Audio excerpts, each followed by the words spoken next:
হঠাৎ করে দেখবেন ওই রিজিক নাই, সব আল্লাহ নিয়ে গেলেন। আল্লাহ পাক দিতে পারে, আবার আমার মাওলা নিয়ে যাইতে পারে। এই জন্য এটা পাওয়ার পরে মনে করেন না এটা আমার। জীবনেও কোনো দিনই চিন্তা কইরা আপনি কোনো ভিখারির ধমক দিয়া তাড়াইয়া দিয়েন না। দাউদকান্দি টোল প্লাজার সামনে গেলেন, ঢাকায় যাবেন, বাসে উঠলেন। এরপরে ভবের চোর বাস স্ট্যান্ডে যাওয়ার পরে একটা ভিখারি আপনার বাসের মধ্যে উঠলো। ভিখারি ওই বাসের মধ্যে যখন হাঁটতে লাগলো আর বলতে লাগলো, আল্লাহ কারীম, হ্যাঁ এই বাসের প্যাসেঞ্জাররা আমি বড় গরিব, বড় অসহায়। আল্লাহ আমারে এমন গরিব বানাইছেন, তুম করে আল্লাহ ধনী বানাইলো। আল্লাহ তুম করে রিজিক দিছেন, আমারে দেন নাই। আল্লাহ পাক যারে মন চায় তারে দেয়, আল্লাহ যারে মন চায় না আমার আল্লাহ দেয় না। আল্লাহ তো চাইলে দিতে পারে, আবার আল্লাহ না চাইলে পাবে না।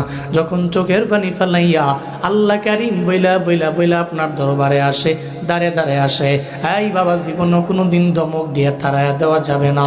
এটা কোনো দিন কোনো মুসলিম করতে পারে না, কোনো সফল কাম বান্দা এটা করতে পারে না। ও আম্মা সাইলা ফালা তানহার, আপনি জীবনেও কোনো দিন কোনো সায়েল আপনার সামনে হাজির হয়ে গেলে আপনি ধমক দিতে পারবেন না, আপনি তাড়াইয়া দিবেন না। আপনার না দেওয়ার ইচ্ছা থাকলে বলবেন আল্লাহকে ওয়াস্তে তুমি আমারে মাফ করে দাও, অথবা দেওয়ার ইচ্ছা থাকলে পকেট থেকে বের করে দিয়ে দিবেন। তবে ধমক দেওয়া যাবে না, কোনো ভিখারিকে ধমক দেওয়া যাবে না। আপনার পকেটে থাকলে দিয়ে দিবেন আর বলবেন তুমি আমার জন্য দোয়া কইরো, ঢাকায় যাচ্ছি, আমার বড় এক কাজ, তুমি দোয়া কইরো। তুমি তো ভিখারি, মানুষের দ্বারে দ্বারে তুমি ঘুরে বেড়াও। আল্লাহ পাক আমার ধন দৌলতের মালিক বানাইলেন, আল্লাহ তোমারে গরিব বানাইলো, তোমারে ফিরাইলাম না। পকেটের মধ্যে যা আছে ধরো তোমারে দিয়ে দিলাম, কিছু দিয়ে দিলাম, আল্লাহর দেওয়া রিজিক থেকে আমি তোমারে দিলাম, তুমি একটু দোয়া কইরা দিও। মাঝে মাঝে একটা টিপস দিয়া যায় আপনাদের, একটা বড় কাজের জন্য বের হলেন ফজরের নামাজের পরে, কোনো একটা জমির দলিল করবেন, অথবা ভালো বড় একটা কাজ করবেন আপনার জীবনের যাওয়ার পথে।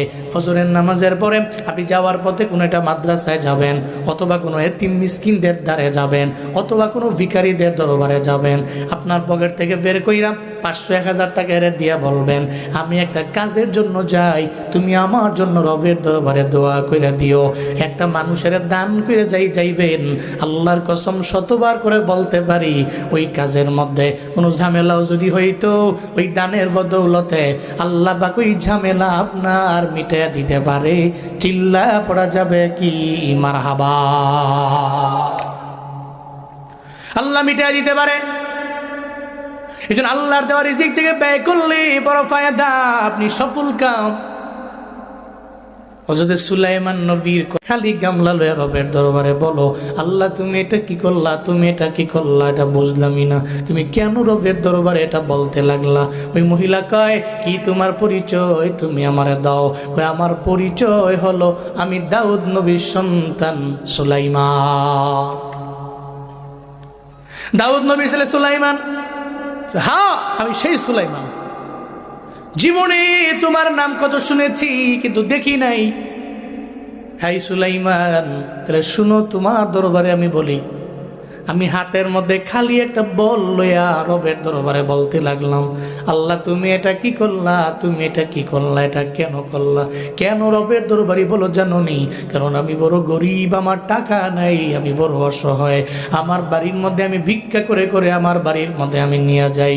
তোমরা তো বড় ধনী, আল্লাহ পাক তোমাদের ধন দৌলত দিয়ে দিলেন, আল্লাহ তোমাদের নবুয়ত দিলেন, খেলাফত দিলেন, সবই তো আল্লাহ পাক দিলেন, কিন্তু আমরা বড় অসহায়।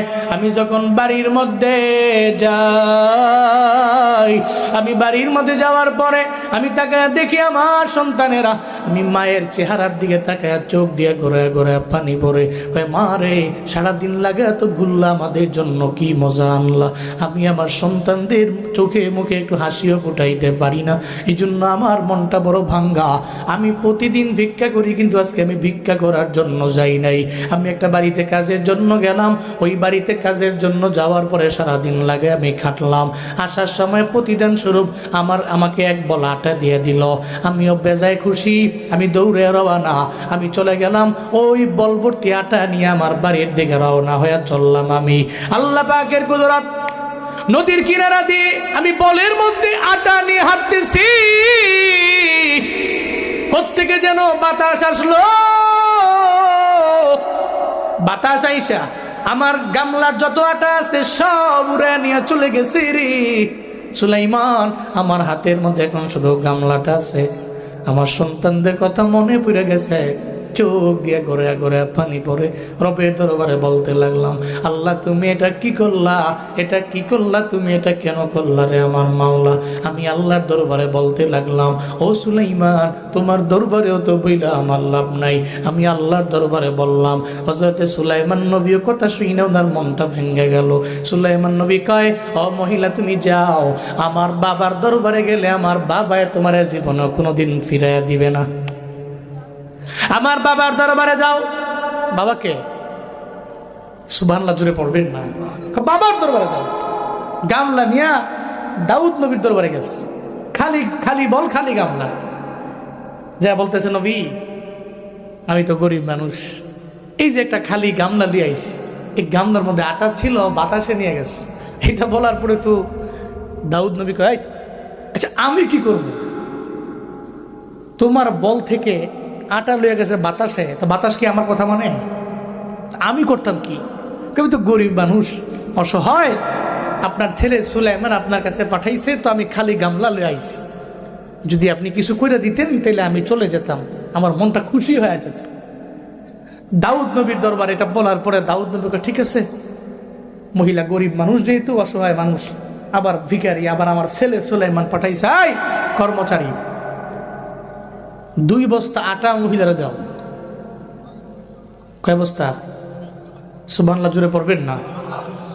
2 বস্তা আটার কথা শোনার পরে এবার মহিলার মন কি বেজার না খুশি? মুখ কি মলিন দিয়ে ভরা না হাসিয়ে ভরা?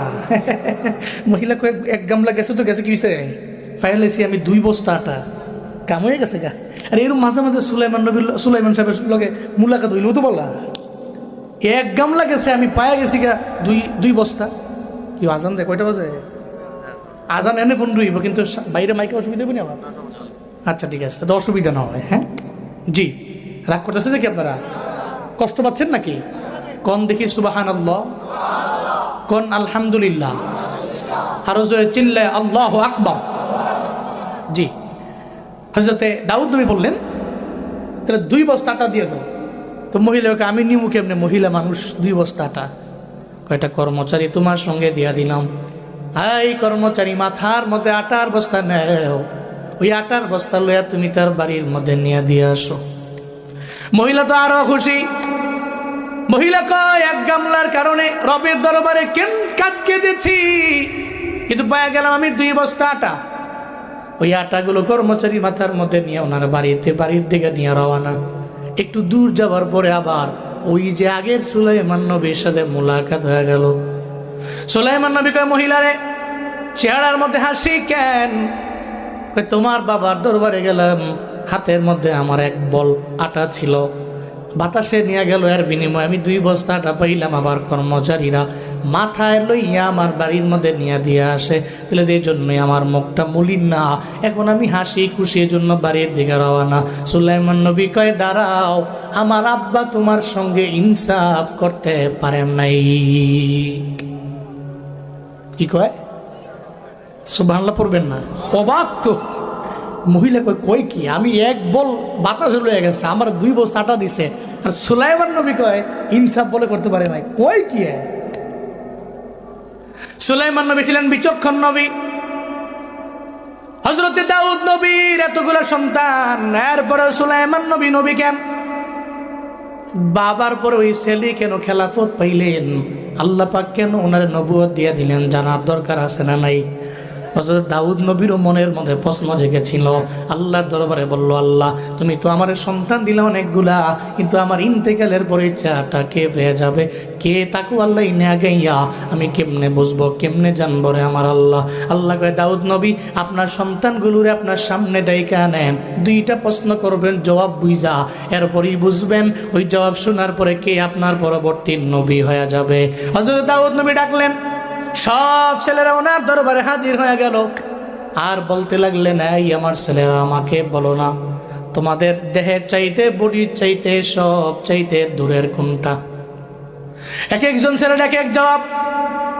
একজনে বলতে লাগলো আসমান আমাদের চাইতে দূরে। আরেকজনে বলতে লাগলো দুনিয়ার এক প্রান্ত আমাদের চাইতে অনেক পরিমাণে দূরে। আরেকজনে এভাবে বলতে লাগলো, বিভিন্ন জনে বিভিন্ন জবাব দিতে লাগলো। সুলাইমান নবীর পালা যখন আসলো, দাউদ নবী জানায় দেয়, সুলাইমান নবী, আই সুলাইমান আমার ছেলে, তুমি এখন বলো আমারে এই পৃথিবীতে তোমার চাইতে সবচেয়ে দূরের কোনটা? সুলাইমান নবী ডাক দিয়া কয়, ও বাবা আমার, এই জমিনের মধ্যে আমার সব ভাইয়েরা মিল্লা এক একজন এক একটা জবাব দিয়ে দিল, আমাদের চাইতে দূরের কোনটা? আমার এক ভাই বলল আসমান, আরেক ভাই বলল দুনিয়ার এক প্রান্ত থেকে আরেক প্রান্ত।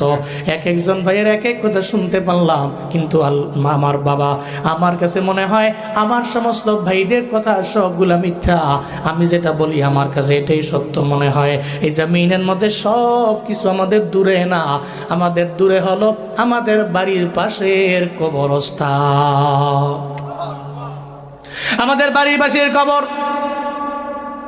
দক্ষিণ নসরুদ্দিন কবর আমার চাইতে কত দূর।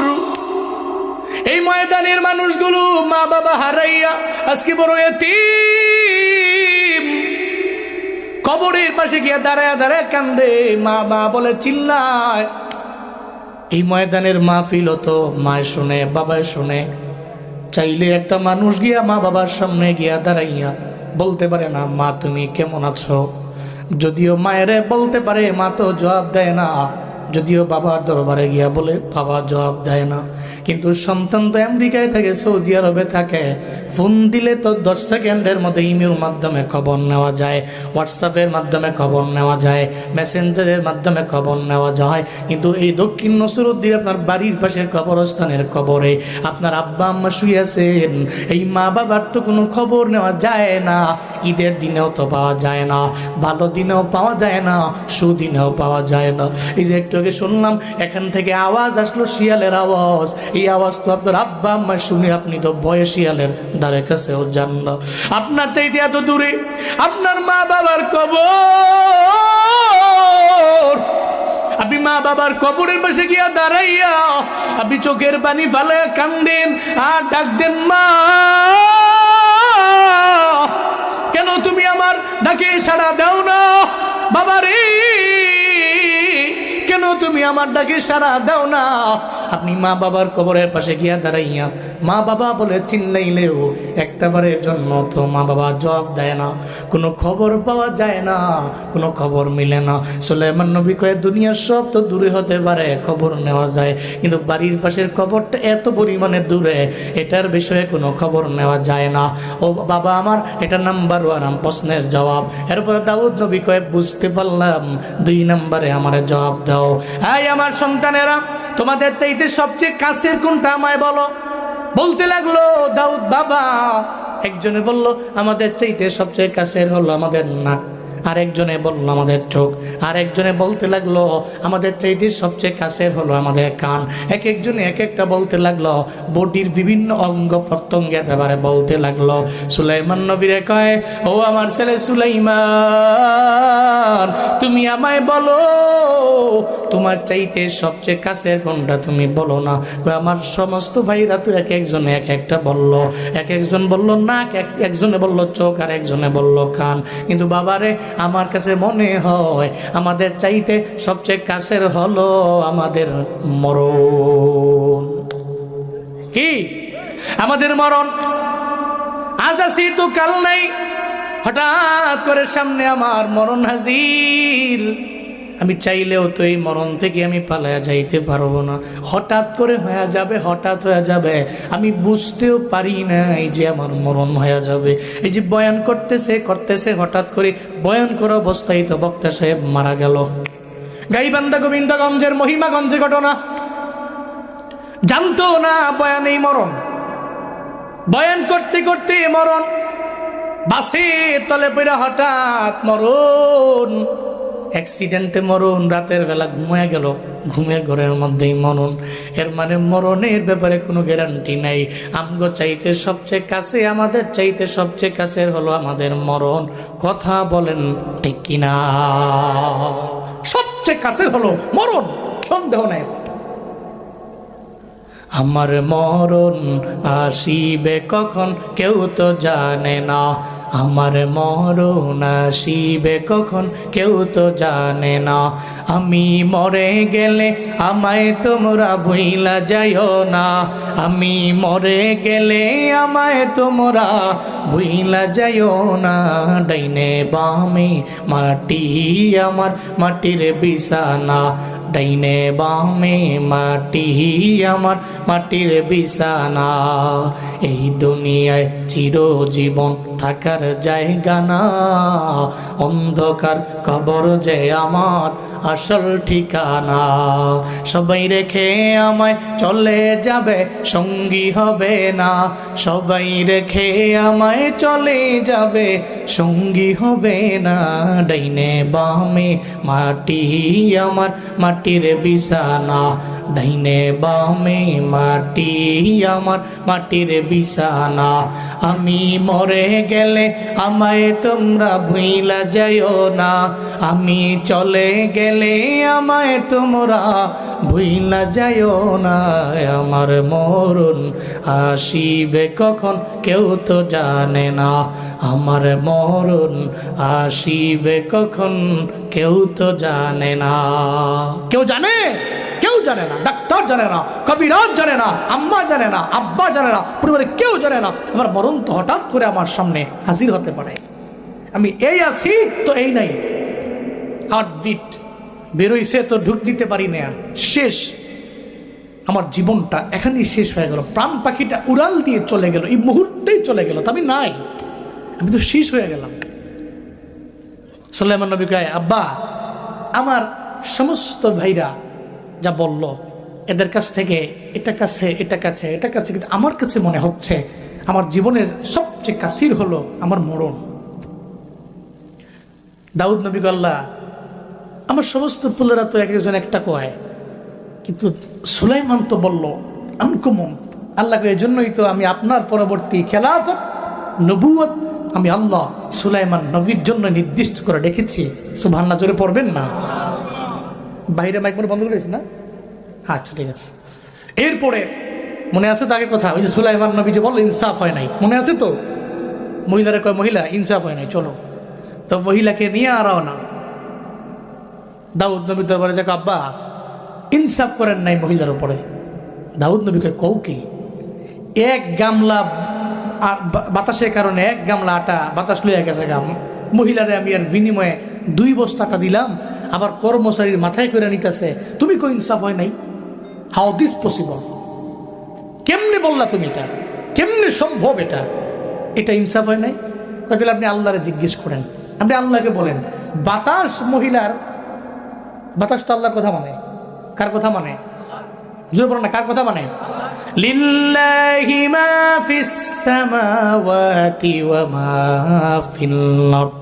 চিল্লা পড়েন আল্লাহু আকবার। আল্লাহ পাক বলছেন, আসমানের নিচে জমিনের উপরে যা কিছু আছে সব আল্লাহর জন্য, আল্লাহর জন্য এরা কাজ করে। আল্লাহ পাক যদি বলে তুমি এটা করো, এটা করে। আল্লাহ যদি বলে করো না, তাহলে এটা করে না। সূর্য, চন্দ্র, নদীর মাছ এবং জঙ্গলের অনেক অনেক প্রাণী, অনেক হিংস্র প্রাণী কথা মানে কার? আল্লাহর কথা মানে। বলতেছি রবের দরবারে বলেন, বাতাস, বাতাস তো রবের কথা মানে, তাহলে আপনি আল্লাহর দরবারে বলবেন বাতাস কেন ওই সময় বয়া গেল, আর কেন মহিলার গামলা থেকে ওই আটাগুলো কেন নিয়ে গেল? আল্লাহর দরবারে বলেন। এরপরে আল্লাহ তো একটা বলবে। এরপরে দাউদ নবী কয়, আল্লাহ গো আমার পোলায় তো কয় আমি ইনসাফ করি নাই, এখন আমি কি করতে পারি? আল্লাহ কয়, নবী দাউদ, এই যে বিশাল একটা কাহিনী ঘটে গেল, যা ঘটছে এগুলো সব আমার ইশারা, এই সব হলো আমার খেলা। চিল্লা পড়া যাবে কি মারহাবা? আল্লাহ পাক বলেন, নবী দাউদ যখন ওই মহিলা হাতের মধ্যে গামলা লয়ে নদীর কিনারা দিয়ে হাইটা যায়, মহিলার মনের মধ্যে সব এই আটাগুলো নিয়ে বাড়ির মধ্যে যাবে। মহিলা বলো দুর্বল, কিন্তু ওই নদী দিয়ে একটা জাহাজ পার হয়ে, জাহাজ ওই নদীর এক প্রান্ত থেকে আর এক প্রান্তের দিকে রওনা।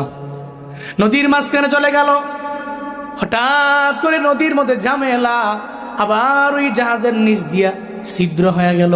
ওই জাহাজটা নদীর মধ্যে ডুবে যাবে এমন একটা ভাব হয়ে গেছে। ছিদ্র দিয়া পানি ঢুকতেছে। জাহাজের সমস্ত লোকেরা ভয় পাইয়া আল্লাহকে আল্লাহ বইলা ডাকতে লাগলো। এরা এত পরিমাণে আল্লাহরে ডাকলো, আল্লাহ এদের ডাকে সাড়া দিয়ে দিল। সুবহানাল্লাহ, জোরে কয় না। আল্লাহ কয়, মুমিন যদি বিপদে পড়া যায়, মুসিবতে পড়া যায়, মুমিন যদি মানুষকে না বইলা আল্লাহকে স্ট্যাটাস দিয়ে জানায়, আল্লাহ গো আমি ঝামেলায় পড়ছি, আমি বিপদে পড়ছি, আমি মুসিবতে পড়ছি, তুমি যদি আমারে মাফ না করো, বিপদ থেকে উত্তরণের পথ যদি তুমি আমারে বের করে না দাও, আল্লাহ গো এই বিপদ থেকে বাঁচার মতো কোনো কায়দা আমার নাই, এই মুসিবত থেকে বাঁচার কোনো কায়দা নাই। জমিনের মানুষেরা একবার চাইলে দুইবার চাইলে তিনবার চাইলে এই জমিনের মানুষেরা বিরক্ত হয়ে যায়। কিন্তু দাউদ পয়গম্বর, আমার বান্দা বিপদে পড়ে আমি আল্লাহরে ডাকলে, আমি আল্লাহ এদের ডাকে সাড়া দিয়া বড় বিপদ থেকে আমি আল্লাহ এদের বাঁচাইয়া দেই। চিল্লা পড়া যাবে কি সুবহানাল্লাহ। আল্লাহ বলছেন, এটা তোমার রবের ওয়াদা। ওই যে ইউনুস নবীকে আল্লাহ পাক বাঁচাইছিলেন, ওই সময় আল্লাহ পাক ওয়াদাও করেছেন। সুবহানাল্লাহ, জোরে পড়বেন না। ফানাদা ফিয-যুলুমাতি আল্লা ইলাহা ইল্লা আনতা সুবহানাকা ইন্নী কুনতু মিনায-যালিমিন ফাসতাজাবনা লাহু ওয়া নাজ্জায়নাহু মিনাল গাম্মি ওয়া কাযালিকা নুনজিল মুমিনিন। আল্লাহ পাক বলছেন, ফানাদা ফিয-যুলুমাত, ইউনুস নবী ডাকতে লাগলেন ওই অন্ধকার মাছের পেটের মধ্যে, আল্লাহকে বলতে লাগলেন, আল্লাহ লা ইলাহা ইল্লা আনতা, তুমি ছাড়া আমার কোনো ইলা নাই, তুমি ছাড়া কোনো মাবুদ নাই, সুবহানাক, তুমি তো পুত পবিত্র আমার আল্লাহ। এই মাছের পেটের মধ্যে তুমি আমারে বাঁচাইতে পারো আমার আল্লাহ। আমি জালিমিনদের খাতার মধ্যে নিজের নামটা উঠায় ফেললাম। আল্লাহর দরবারে বলতে লাগলেন। আল্লাহ পাক বলেন, ফাসতাজাবনা লা, আমি আল্লাহ তার ডাকে সাড়া দিয়ে দিলাম। ওয়া নাজ্জায়নাহু মিনাল গাম, বিপদ থেকে আমি আল্লাহ মুক্ত করে দিলাম। ওয়া কাযালিকা নুনজিল মুমিনিন, মুমিন যখন ঝামেলায় পড়ে যাবে, ঝামেলায় পড়ে আল্লাহকে ডাকতে দেরি হয়ে যাবে, আল্লাহ পাক বিপদ দেয়, আবার বিপদ থেকে উত্তরণের পথ আমার আল্লাহ বের করতে পারে কি পারে না? আল্লাহ পাক বান্দারা বিপদ দেয়, মুসিবত দেয়, যখন ডাকে ওই বিপদ থেকে উত্তরণের পথ আল্লাহ পাকই বের করে দেয়। সুবহানাল্লাহ, জোরে পড়বেন না। তা আল্লাহ পাক বলছেন, দাউদ পয়গম্বর, ওই নদীর সমস্ত লোকেরা, জাহাজের লোকেরা, এরা আল্লাহর দরবারে কাঁদতে লাগলো, আল্লাহ জাহাজ যদি ডুবা যায় তো বহুত মাল নষ্ট হবে, আমরাও তো নদীতে ডুবাইয়া আমাদের মরতে হবে, আমাদের এই হবে আমাদের অবস্থা, আল্লাহ এখন কি করতে পারি? এদের মাথায় বুদ্ধি চলে আসলো, আল্লাহর তো ওয়াদা, তুমি বিপদে পড়েছ, আল্লাহ রাস্তায় দান করলে ওই বিপদ থেকে আল্লাহ পাক তোমারে বাঁচায়া দিবে, মুসিবত থেকে আল্লাহ পাক রব্বুল আলামিন তোমাদের বাঁচায়া দিবে। তখন এদের মনে পড়ে গেল, জাহাজের সমস্ত লোকেরা নিয়ত করে নিল, মাওলা রে, এই ছিদ্রটাকে তুমি যদি ভরাট কইরা আমাদের জাহাজটাকে যদি নদী এক প্রান্ত পর্যন্ত নেওয়ার ব্যাপারে তুমি যদি আমাদের সাহায্য করো রে মাওলা, তাইলে এই জাহাজের মধ্যে যত মাল আছে সব মাল আমরা তোমার রাস্তায় ফি সাবিলিল্লাহ ব্যয় করে দিব। আল্লাহ দরবারে নিয়ত করে ফেললো, সাদাকার নিয়ত। আল্লাহ পাক বলে, নবী দাউদ, যখন আমার বান্দারা নিয়ত করে নেয়, এদের নিয়তটা আমি রবের দরবারে বড় পছন্দ হয়ে গেছে। আমি আল্লাহ তো চাই না এদের জাহাজটা নদীর মধ্যে ডুবে যাক, এটা আমি আল্লাহ চাই না। আল্লাহ পাক বলে, এই বাতাস তুমি তো আমার কমান মানো। আমি আল্লাহ বাতাসের সঙ্গে সঙ্গে বললাম, বাতাস রে ওই নদীর কিনারা দিয়ে মহিলায় গামলার মধ্যে আটা নিয়া মহিলাটা হাইটা যায়, তুমি একটা এমন জোরে যাও, এমন জোরে বইয়া মহিলার গামলা থেকে তুমি আটাগুলো নিয়ে যাও, আটাগুলো নিয়ে পানির সঙ্গে মিশাইয়া এরপর ওই জাহাজের ছিদ্রটারে মাইরা আমার বান্দাগুলোর নিরাপত্তার সহিত এদের জাহাজ সহ এদেরকে সহ তুমি নদীর প্রান্তে উঠাইয়া দাও। বাতাস আমার কথা মাইনা সঙ্গে সঙ্গে গেল, এমন জোরে বইল মহিলার গামলা থেকে আটা লইয়া, এরপর নদীর পানি দিয়া সুন্দর করে মিশাইয়া ছিদ্রটাকে মাইরা ওই জাহাজ তো এখন প্রান্তে চলে আসছে। এটা আমি আল্লাহর খেলা ছিল, আমি মাওলার কুদরত ছিল। বান্দা ঝামেলায় পিরা ডাকার কারণে, সদকার নিয়ত করার কারণে আমি আল্লাহ তো বাঁচাইয়া দিলাম। মহিলার কোনো দোষও নাই, বাতাসের কোনো দোষও নাই, এটা আদেশ ছিল একজনের। চিল্লা বলেন তার নাম। দাউদ নবী কয়, পুত্র সুলাইমান এই বুঝি কাহিনী। এবার সুলাইমান নবী কয়, তেলে তো আপনি মহিলার প্রতি ইনসাফ করতে পারেন নাই, আপনি মহিলার প্রতি আদালত করতে পারেন নাই, ইনসাফ করতে পারেন নাই রে আমার বাবা। আপনার দ্বারা আদালত হয় নাই, ইনসাফ হয় নাই। কেমনে?